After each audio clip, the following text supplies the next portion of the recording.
SIR চালু হতে বাবলু সিং হয়ে গেল তাজউদ্দিন।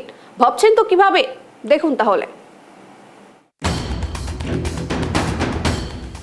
পশ্চিম মেদিনীপুর জেলার খড়গপুরে চাঞ্চল্যকর জালিয়াতির ঘটনা। নির্বাচন কমিশনের নির্দেশে পশ্চিমবঙ্গ জুড়ে এসআইআর চালু হতেই বাবলু সিং এর মুখোশ খুলে বেরিয়ে এলো তাজউদ্দিন।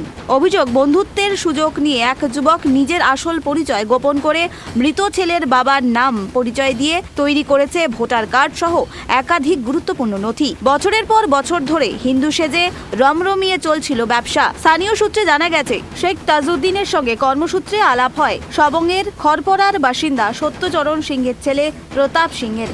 সূত্র অনুযায়ী সত্যচরণ বাবুর বাড়িতে অবাধ যাতায়াত ছিল তাজউদ্দিনের। পরিবারের সদস্যরা তাকে আত্মীয়র মতোই দেখতেন। কিছুদিন পর ক্যান্সারে আক্রান্ত হয়ে মারা যান প্রতাপ সিং। অভিযোগ, এই সুযোগকে কাজে লাগিয়ে নিজের পরিচয় গোপন করে বাবুল সিং নামে নতুন পরিচয়পত্র তৈরি করে তাজউদ্দিন।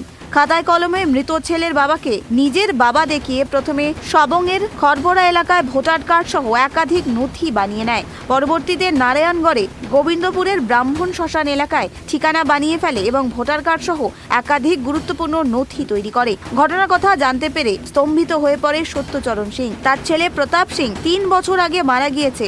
সেই মৃত ছেলের বন্ধু সেজে তারই নামে প্রতারণা করার অভিযোগ। এরপরেই থানায় লিখিত অভিযোগ দায়ের করে পরিবার। কিছুই জানিনি। আমার ছেলে বেঙ্গল এনার্জিতে কাজ করতো, ওর সঙ্গেই পরিচয় হয়।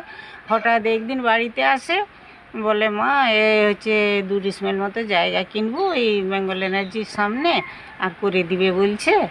আর কি ভোটের কার্ডটা আধার কার্ডটা চাইছে বাবা। আমি বলি ভোটের কার্ড আধার কার্ড কি লাগবে? না হ্যাঁ লাগবে বলে নিয়ে ওই বাবলুকে দেয়।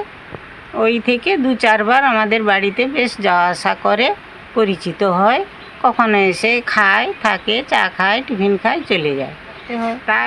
তারপরে হঠাৎ একদিন ও বাড়িতে আসে, এসে বলে তোমাদের নাম দিয়ে আমি একটা ভোটার কার্ড বানিয়েছি, আর তোমাদেরকে কেউ জিজ্ঞেস করলে তোমরা হ্যাঁ বলবে। যদিও অভিযুক্ত বাবুল সিং ওরফে শেখ তাজউদ্দিনের দাবি, ছোট থেকে বাবাকে দেখিনি, তাই আমাকে দত্তক নেওয়া হয়েছিল। দত্তক নিয়েছিলেন সত্যচরণ সিং। পাল্টি পিতা হওয়ার কারণেই তার নাম ব্যবহার করে ভোটার লিস্টে বা অন্যান্য নথি তৈরি করেছি।